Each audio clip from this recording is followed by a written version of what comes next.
So the first question is, how do you stay motivated?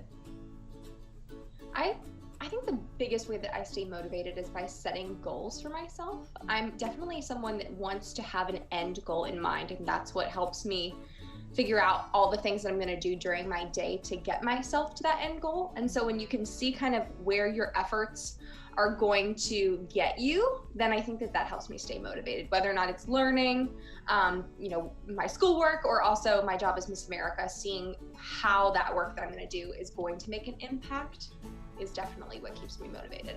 Love it. What for you is the most efficient time of your day, and how do you plan that day, that part of your day?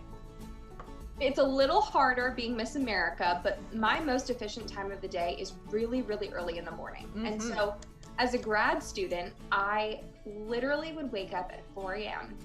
and work from about 4 a.m. to maybe 7 a.m. until I had to leave to go to school, because those were the hours that I was the most productive. I didn't have any distractions. I know that I don't work well after 5 p.m. So any kind of like evening work was never my best work, and I just ended up getting cranky and not wanting to do anything. So finding that moment in the morning to take a second to do some productive work before my day started. Harder to do as Miss America because the schedule is so different every day, but I am an early bird when I can actually make it happen. Do you add a little bit of that routine into your life right now, or it's too hard?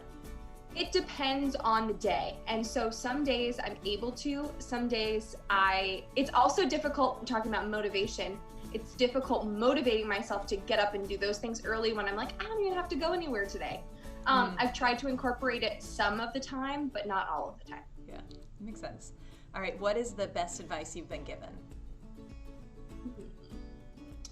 I've been given a lot of advice in my life. I think that the best piece of advice is that there's no such thing as luck, and that luck is really when preparation meets opportunity. So to always stay prepared and to continue looking for opportunities, because you don't know when that opportunity is going to hit. And if you're consistently prepared for it, then you can get lucky per se, but you're actually just capitalizing on that opportunity. That's right, you were in the right moment and you were ready for it. Feels like a lot of my job right now in terms of becoming Miss America. Absolutely. Okay, what is one thing you're working on right now for your personal development? Right now, I have a lot of time because I'm not on the road. And so I've been trying to continue the networking that I had started throughout my few months of Miss America, because that's one of the biggest gifts that I can get out of this process is all of the people that I met, all the business cards I got, all of the contacts I made, and being able to use this time now to set myself up for success in the future. Whether or not that's in Miss America or in a different job, it would be something that would be a great personal development aspect for anyone. So making sure that you're kind of pinging those people that you've met and reminding them, hey, I'm here, so that when the opportunity comes, that you can capitalize on that. So kind of on the same track. Yeah, absolutely. And then what would you tell your younger self? You can't go back that far. Oh, my goodness. I think I would tell my younger self a lot of things. But I would tell my younger self to not be afraid to take risks, because I was always someone that was afraid of failure.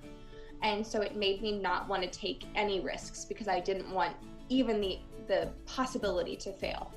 And I think that didn't allow me to do as much in my younger years, where now I'm a little bit more comfortable taking risks and I've gotten to do all of these wonderful things. So I would say take risks, but also the failures that you will undoubtedly encounter will teach you probably more than the successes in your life. Right. Those are the growing moments. The low moments, the rough moments is what makes you stronger. And they are terrible when they happen, and that's fine, but they teach you so much. And that look at that as a positive opportunity instead of something horrible that's happened. And I still struggle with that sometimes because we all have personal failures and things that we go through.